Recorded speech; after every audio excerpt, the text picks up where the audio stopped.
Hello, people of the world, YouTube, fans of the podcast, people who know me, whole nine yards. Um, this is a really difficult video to make, but it's really necessary. So I gotta be strong enough to do it.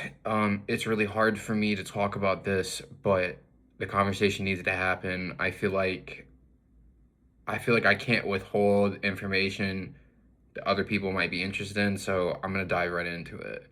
So this is a video about Mr. Cameron Jay Reese. He was the guest on the second episode of my podcast. He's the most viewed episode of my podcast. He has a great following, a wildly large following, and he's by far one of the most beautiful, amazing, and bright people I've ever met in my life. And there are very few people who I've come to appreciate the way I've come to appreciate him. I'll start from the beginning because I feel like that's what's going to be easiest, but trust me, this is going somewhere, and I feel like people are going to want to know this. When it comes to me and Cam, not many people were really privy to what our relationship was like, but I think there are at least a decent amount of people who were relatively familiar with how that started. He started out with me and the first guest of my podcast when we were in the Mission. That's where I had met him effectively. More precisely, I had seen him on the stage in Arcadia Park, and I seen him, and honestly, I fell in love with him pretty much instantly. I'm not gonna lie to you. It's never been quite like that. I don't know if it's like that deep, but I certainly was like interested in wanting to like know more about him. And when obviously I was on the men's side, and I'm the only trans woman, so that's kind of a thing in of itself. But he kept to himself. He could be awfully quiet sometimes. But eventually, he reached out to me, and it was for something so simple and petty as he just wanted to hit my vape. Excuse me. But of course, I was happy to oblige. I was just waiting for him to reach out to me or what have you. I guess I didn't feel like being that person. Like, I was nervous. Something about me being trans. I wasn't sure how that would be perceived. But it's not like we became close all at once. It certainly took some time. I remember a close friend of mine, he helped me acquire some money through a casino app, and as soon as I got that, like, it was like $175. Once that happened, I remember I went and bought him some liquor from the store personally, just for him. I remember at that time he was so drunk, he barely was like coherent, so to speak. But I got him the liquor, and he didn't like thank me for it at the time. But I remember the next time I saw him, I was like, "Hey, Cam, remember how I got you that liquor?" And he was like, "Yeah." I'm like, "Well, you never even said thank you for it." And honestly, from there, our relationship really advanced a lot. Sometimes he would hit me up. No. Well, to be honest, it was more like this. I was in and out of various like mental health facilities for suicidal ideation and self-harm. And at the time it was serious. It was bad. And I acted out publicly in a way that involved self-harm, and there were people like Cam who had seen that, and I think he was emotionally affected by what he saw. It's just that blood was everywhere, and I remember what he said to me. He said, was like, "Yo, like, take care of your shit." Like, he was talking about how I was bleeding everywhere. And like, I felt so idiotic because I didn't want him to see that kind of thing. But surely enough, as our relationship grew as friends, he often sort of reprimanded me for what I did. He really wanted me to stop doing it. Sometimes he'd even almost damn near interrogate me and be like, "When's the last time I did that?" And I so badly at the time wanted to just, like, I'm not a liar. That's not really who I am. I wanted to be able to honestly tell him I hadn't done it again, but like the guilt's all over my face, and I'm never really in that capacity situation outside of the mental health facilities I was in, so it was certainly tough. But I remember when I was in certain facilities and I was sitting there thinking, like, obviously I'm thinking about a lot of people and a lot of things that are happening outside of there. And I was just like hoping and praying that I would be able to see him again once I got out. And I remember, I don't know, maybe I glanced at him a few times, like he popped up a few times around the drop or whatever. And I remember just trying to go like full femme, super pretty, just in case I were to encounter him. And I think a few times, for a while, I really didn't. And I was like afraid I wasn't going to see him again. And then one day I ate my like breakfast or my lunch or whatever. I was all pretty and all ready. My hair was perfect. And then he pulled up on his bike and I just screamed with excitement. I said, Cam! I can't explain with how much joy it filled me being able to see him. He always made me feel safe. He always made me feel very okay. He would give me a hug. He would ask about what's going on. And I think a big thing for him at the time is he would really urge me to stay away from certain kinds of negativity and stuff. So honestly, all in all, it was a bit of a tough break because I'm just a person who's trying to get by. And from that point forward, I started to gradually get better. At some point, I locked in, and the self-harm was becoming less prominent, and I just started to go more on the up and up. And this was all well and good, but when I started the podcast, I think I mentioned it to him. I hadn't even thought I considered him being a guest because in a certain way, I don't actually know Cam super well at this point in time, right? It's a little conflicting, but true. But I remember at the time he was always in between jobs and stuff, and God, while there was things going on, I was trying to maintain my own little situation and be careful with certain type of moves. He was there for me, and he was supportive. I remember basically we went to LFG, and I went to this where I basically interviewed him prior to the recording of the episode to get an idea of like who I'm interviewing or what we were going to discuss and stuff like that. He was so excited. He was so excited to be a guest on my podcast. He wanted to do it so bad. He actually had been begging me for a while. He really wanted to make his comeback, and he was sincere about that.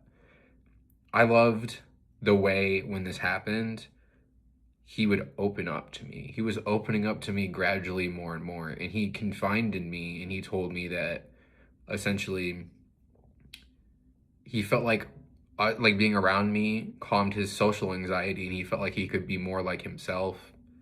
Sometimes he often acknowledged how hard it is being trans and being in this capacity situation where we're on the streets and stuff.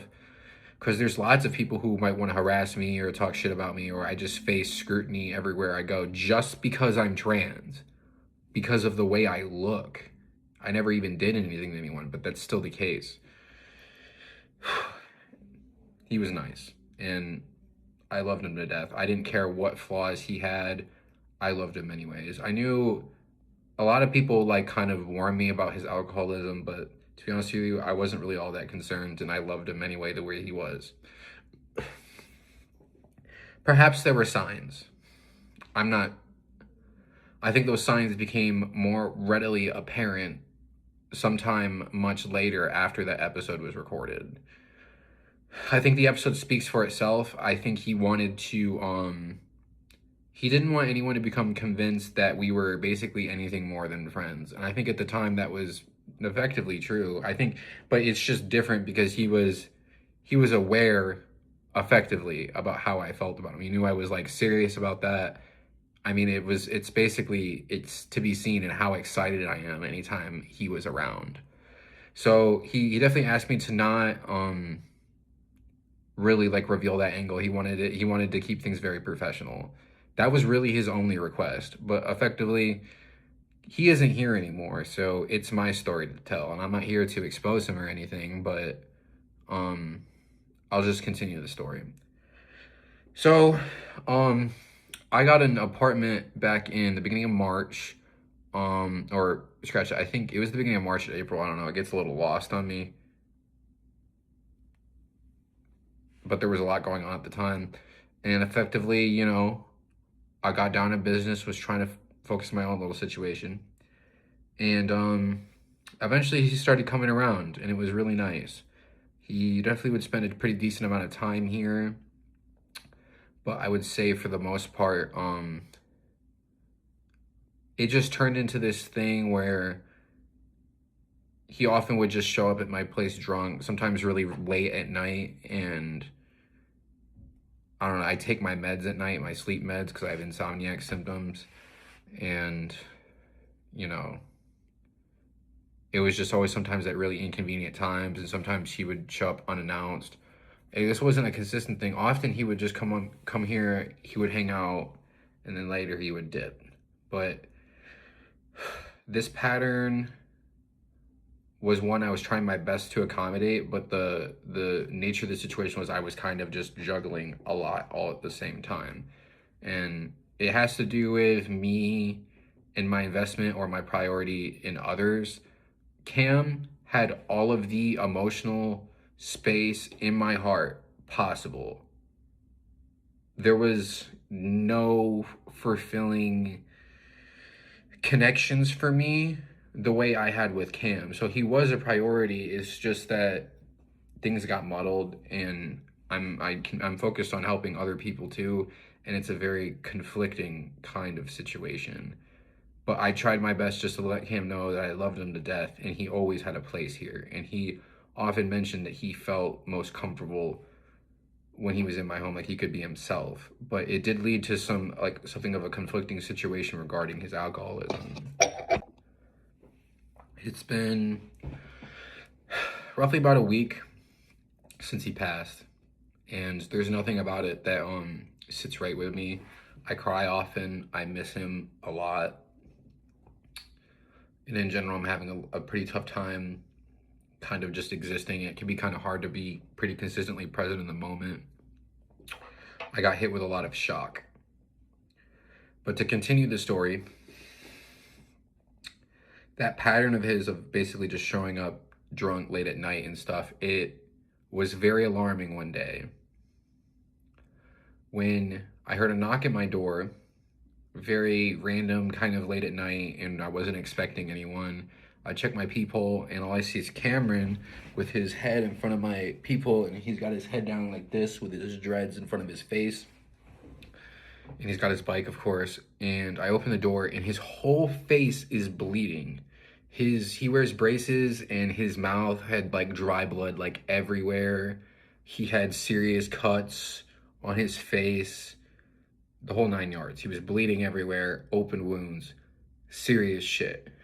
And I was horrified, but I love Cam and I desperately wanted to help him. So at first I was like, okay, come inside, but I need you to rush into my bathroom so your blood doesn't get on my carpet. And he goes in my bathroom and he's drunk. And I questioned him. I said, Cam, I just need to know one thing. Are you drunk? And he goes, as a matter of fact, I am. So there's like an aura of defensiveness, but I love Cam and I try so hard to get him to understand that this is a judgment-free zone. I'm not trying to judge you. I'm trying to gather information so we're all on the same page here. I was just trying to confirm. So he goes in my bathroom and then he actually looks in the mirror and he sees how bad it is, and he didn't know. And I'm sure that's part of being drunk, but he rinsed some water and he went like this, and then blood just went everywhere. And I was like, Cam, listen, right now you're in my apartment and you have ridiculous open wounds all over your face. I'm not a doctor. At best, I have a first aid kit. I could try to treat it on my own, but I don't think that's going to be a fruitful effort. We need to call the EMTs and we need to get you treated as soon as possible. He immediately turns to, oh, so you're going to call the police on me. You're trying to get me in trouble. I'm like, Cam, you hit me up all the time. He hits me up all the time. And we talk. He says, all right, I love you, all that. And sometimes he asks me, yo, like, do I have any warrants or anything? Can you check? And I go to the My Court website or whatever, look up his name. He has no open cases. And I'm like, Cam, you're fine. I don't know who it is out there that's fucking with his head, making him think he did something or he's in trouble or he can't like go to the police or any of that. But whoever did that, honestly, fuck you. Because I sat here for a really extended amount of time trying to build up trust and be sensitive to his feelings, because not only do I value him being around, you get to know him enough, you realize he's a relatively sensitive person. So he starts freaking out as I try to call the EMTs and be like, yo, I have someone I care about a lot. He's got a lot of open wounds. I think he fell off his bike or something. he immediately starts trying to leave my apartment with his bike. And my friend, he tried to stop him just because and try to reason with him and just be like, you need to just talk to the ambulance like you're not in trouble. They just will treat you so that you don't have any open wounds. And then boom, boom, boom, then we're good. And he wasn't going. I said, I had to tell my friend, I was like, you just got to let him leave. Like, we can't make him stay here. And I urged the police to find him. And I described him, I described his bike. I said he's most likely gonna go hill bomb down freaking Alamo Hill or something. And you guys need to find him and make sure he gets like the care he needs. And I guess this didn't really happen. He tried telling me he was already at the hospital, and I said the hospital wouldn't have let you leave Cam with open wounds, but I don't know. It was an unsure situation, and the only thing I was trying to do is make sure he was okay, but naturally Cam was not very responsive to this. I'm trying to recollect what happened next. If I'm remembering things correctly, Cam Cam came back at a different time on a different day. I don't remember if it was the next day or the day after that. I can't quite recall. I was just probably really busy with my own thing, and he had got his stuff treated. I think I had seen some pictures of him on Facebook, and he was looking a lot better, and I was super happy. I think it was at this point when he came back, he started spending time around my apartment again. He was definitely trying to float the idea around of him not drinking, and I was trying to urge him, just trying to do something, like go to ISK, try to receive some services, maybe try to go into rehab. Honestly, I just wanted him to have more supports. And honestly, I'm a little confused why Cam felt so alone. He felt so unloved. He was clearly dealing with some kind of depressive disorder. In fact, I wish I did more. It's just that he was stubborn. He was extremely against the idea of seeing a therapist. And I think him having the opportunity just to talk about himself and what he was going through could have been very beneficial, but he didn't see that. And I couldn't make him get help, despite the fact I wish I did more. So he was trying to float, he was insistent on he wanted to try quitting cold turkey. And I told him that's not a good idea. It's going to force you into these withdrawals. And naturally, he attempted to do it. And then the withdrawals got really bad. And then later he ended up relapsing again. And as concerned as I was just feeling a little bit better that he wasn't in that state of withdrawals where he's like absolutely like seemingly like in pain, but his relapse turned gradually back to roughly about where he was. Which leads us to the next part of the story, probably the most significant part. God, it's really hard. I just remember spending time with him. You know, that last week I was with him.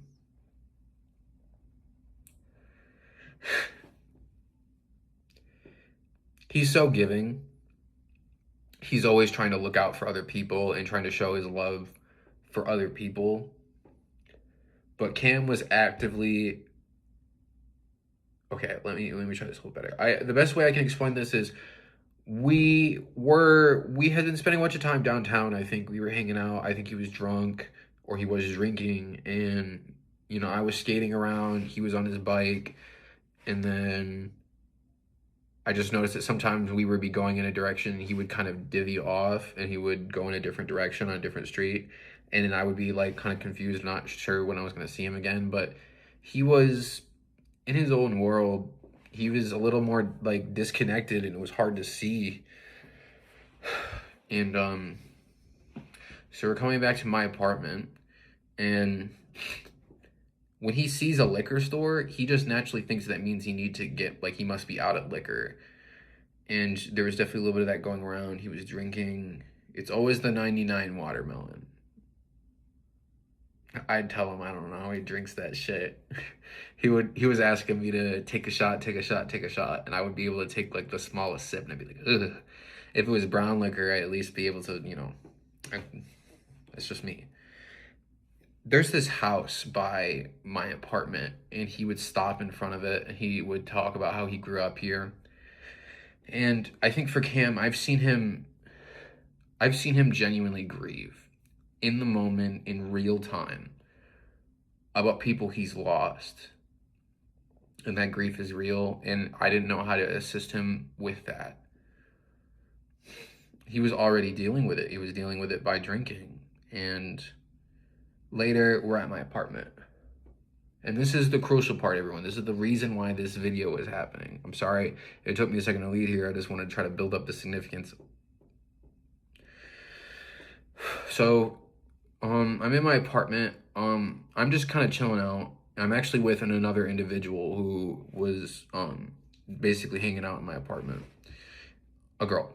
And Cam is on the floor. He's drinking, and he's going through this major depressive episode, and you can hear him out loud talking about how he's so unlovable.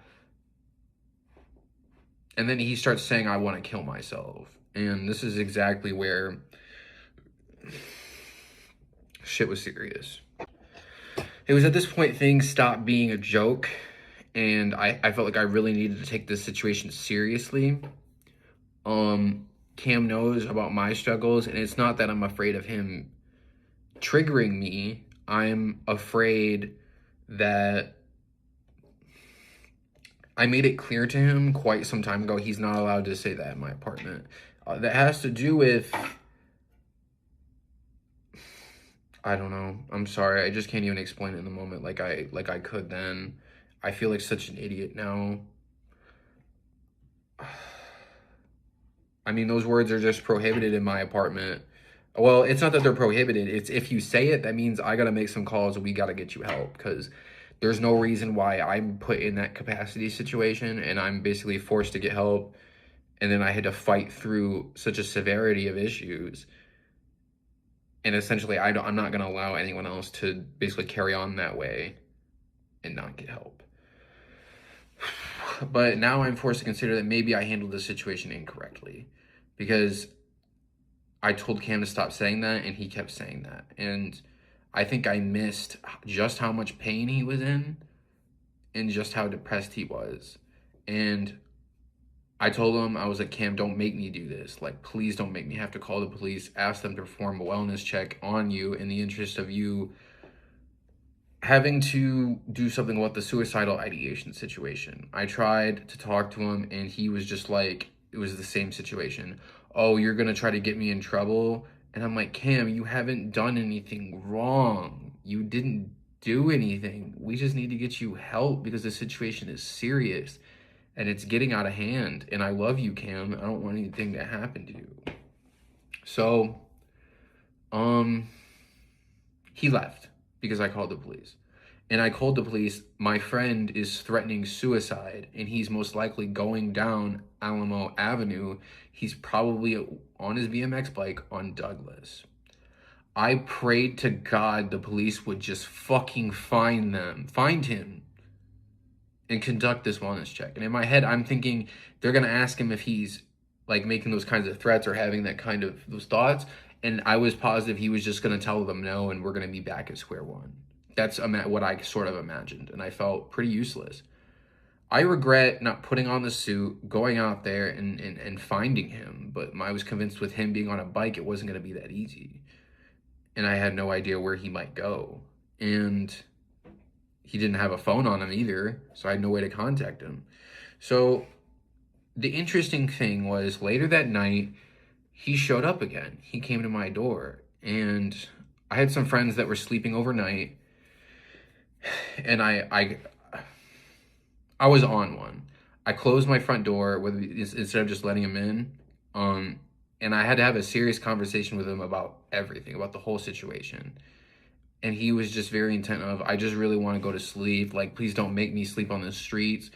And I'm like, Cam, I'm not going to make you do that. It's just that we need to get you help. And you're fighting me.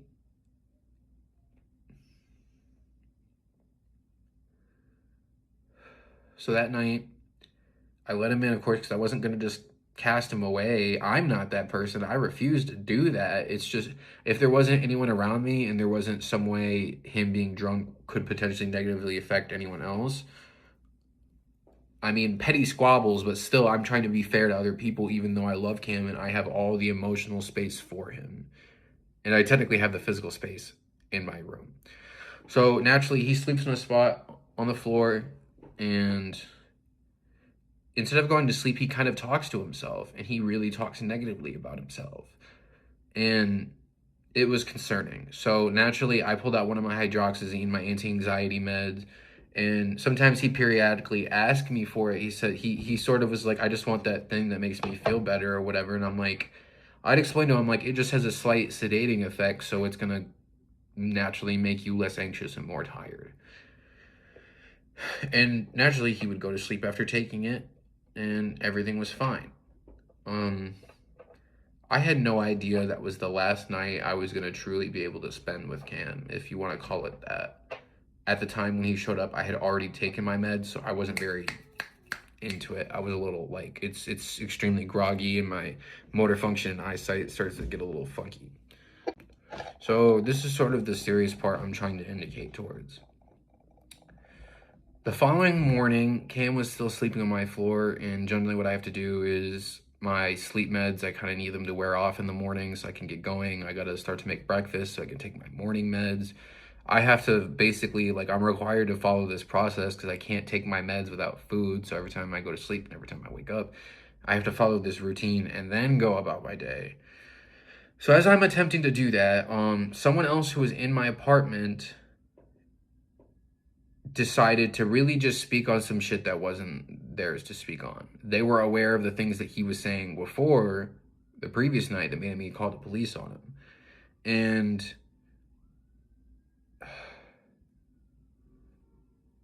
honestly, I'm so mad at this person that I can't even explain it with words right now. They basically start going off on, oh, I hope he's not here when I get back. And he wakes up. He dead ass wakes up and he goes, dang, I didn't even do anything. Like, what the hell? Like, I was just sleeping here. And he's right. He didn't do anything. He was just sleeping. And I would have let him sleep. But this person not only woke him up, but made him convinced that he did something so bad. And you want to know what he did? Cam can be so vulnerable. He got right up. He looked at this girl and was just like, hey, like, I'm sorry. And you know what she did? She dismissed the fuck out of Cam. She invalidated the fuck out of his feelings. And she kept on doing it. At which point, I was just trying to diffuse the situation, and it seemed like Cam just wanted to get up and leave now. I'm not even fully coherent, but then Cam, sure enough, he's got his BMX bike. He's going out the door. He didn't really much say anything to me. He didn't give me a hug goodbye. He didn't say love you. He just said, like, I think he said, like, I'll call you or I'll text you, but he didn't have a phone. So then I just kind of looked at him, go down my hallway, and I had no idea that I would never see him again. So the following day, I sat down all of my friends and I had a serious conversation about saying things like that to Cam is going to actively make it worse, whether it's the alcoholism or the suicidal ideation. And that's not helpful. And that's me being nice about it. The truth of the matter is, I don't appreciate anyone trying to do all that. It's my responsibility. If you have a problem, then you should take it up with me in my home, and it's my responsibility to handle it. He's the individual who I'm effectively in this relationship with. Him and I grew close, and I loved Cam. And she kind of just shit all over that. And I'm incapable of forgiving her. I don't have it in me. I love him too much, and I miss him too much, and he deserves to be here. His life meant too much. He had wild amounts of talent and capacity to be kind, and by rights, he should just be here. But I had no idea that me trying to talk about getting him help, that it was too late. I had no idea. I had no idea that it was too late.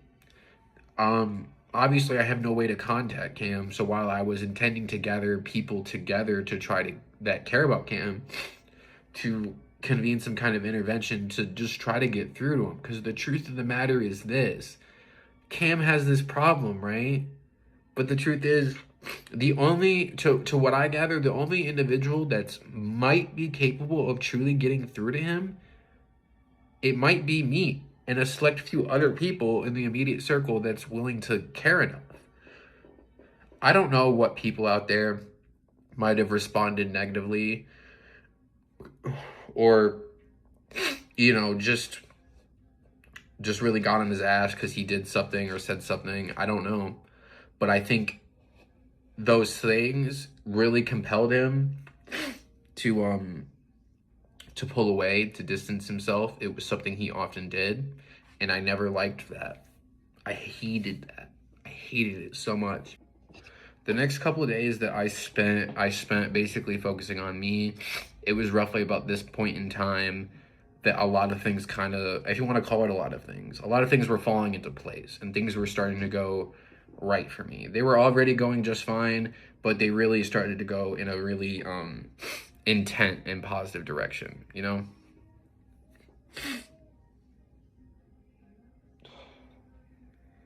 I remember I'll post this after I post this video, I will post this little vlog or whatever. But it just so happens that on the same day, I guess that he was in critical condition, happened to be the exact same day that I wasn't even in Kalamazoo. I was in Lawton, in the place where I grew up, in a place that it just brings me happiness to see it.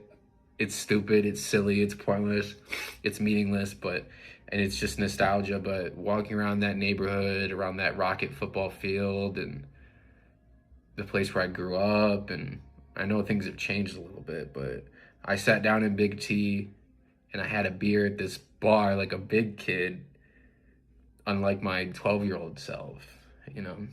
So it was a moment for me, but the whole time I'm rediscovering Kid's Dream as an adult again. I had no idea about Cam. It was kind of a little bit of a removed thought. It sometimes feels really nice to just focus on the simple things of, oh, we just gotta go over to Lawton real quick and I'm buying this pink desk for $30. It's nice to do simple things and kind of just take a trip down memory lane and reminisce and try to be happy. I think Cam might be responsible for that. I don't think he realizes how much he really gave me. But that's it. That was the last time I ever seen him, and I had no idea. And obviously, I'm devastated that he's gone. And I'm really trying to work through it. I'm trying to make sure that my life has meaning. And I think often about what he would have wanted. It makes me so disappointed that he's not here to see all this fruit that's bearing. By right, he should be here. He would be so excited. I don't know what happened, but what I know is that he was in a very distinct battle with depression and alcoholism, and God knows what else. I have no idea. I loved him. We were close, but there is likely some things about Cam I really don't know.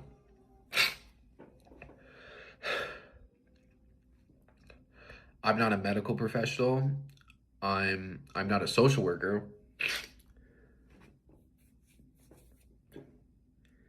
But I tried. However, I can say with confidence that I feel that I failed him. I think I failed him as a friend. I think I failed him as someone who loved him. And I think I definitively failed him as a hero. Because I'm on my own personal comeback to be better as a hero or whatever. And, as I'm on my personal journey, I'm just trying to do my part and be a good person and be better than what I was. And he had something to do with that. But I wish I did more. I wish I went out there and looked for him. I wish if I knew this would happen, I would have taken the time to show him just how much I cared about him, about just how much I loved him, and just how much he mattered. Like there were signs, there were definitive signs how much he gave but not how much he gave himself, how much he gave to others. There were signs. And I'd give anything in the entire world just to have 5 more minutes.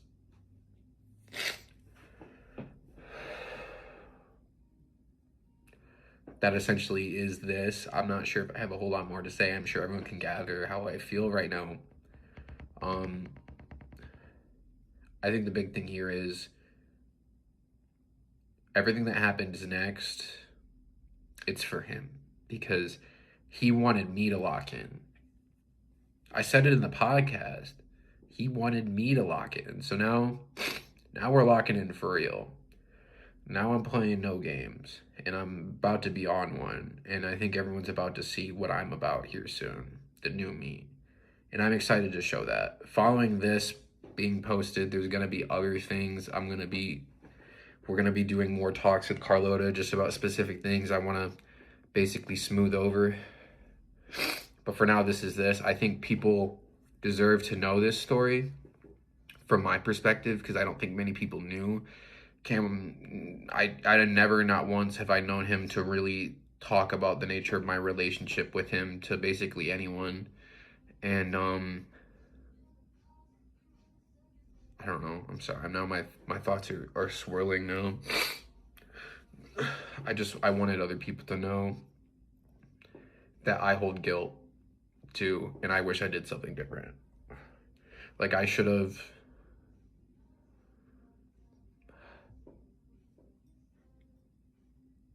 like notified the police, but without him knowing, just so they could have conducted this wellness check. But I could tell this was this somewhat broke an aura of trust between myself and Cam. And when he came back, it was sort of reestablished a little bit. But like I said, some dumb bitch decided to say something out of turn when it was my position to handle that situation. And I actually just I interviewed this person a second ago using my body cam footage. I tried to confront them after basically giving them the silent treatment for an extended amount of time. If anybody wants to see that footage, you just have to hit me up directly and I can show it to you. Essentially, confronting this person went very poorly. They basically absolutely freaked out and felt so attacked out of me asking basic questions like, did you know him? Like, what did you know about him? Essentially, me trying to get at, you didn't know him, but you spoke on the situation anyway. And the denial was insane. They lied to my face saying they never said anything in the first place when I have a witness. I didn't know that there was someone else there. I forgot my friend was sleeping, I guess, but he was also aware of what happened. Either way, this person effectively robbed me of my last moments with Cam. Cam always knew he had a place here, that he could come back here, but he didn't. And that wasn't because of something I did. He didn't get up and walk out of here because of me. Maybe he holds me a little bit responsible. Maybe that's because how he perceived, because he's a sensitive person. Maybe it's my fault because I didn't go out of my way to tell him what this person said was bullshit. And that the only thing that should matter was that I love him and that they were speaking out of turn. But I was barely coherent when this happened. Someone else was more concerned about their personal comfort than there was a living fucking human being. And now I'm forever paying the price. I feel like I lost my opportunity at being happy, and the odds of me ever finding anyone else or being remotely happy again are so incredibly slim chance to none. So as I go back into my old role of what I used to do with my life, I think I'm going to be reintroduced to that sort of lonely plague of that path. Okay, everyone. I'm sorry for getting all emotional. It's real hard. I know I look a little nasty right now, but I'm Carlota Electra of Electra Enterprises, and this is just Talking with Carlota. Thank you for listening to the story about the beautiful Cameron Jay Reese. I love him.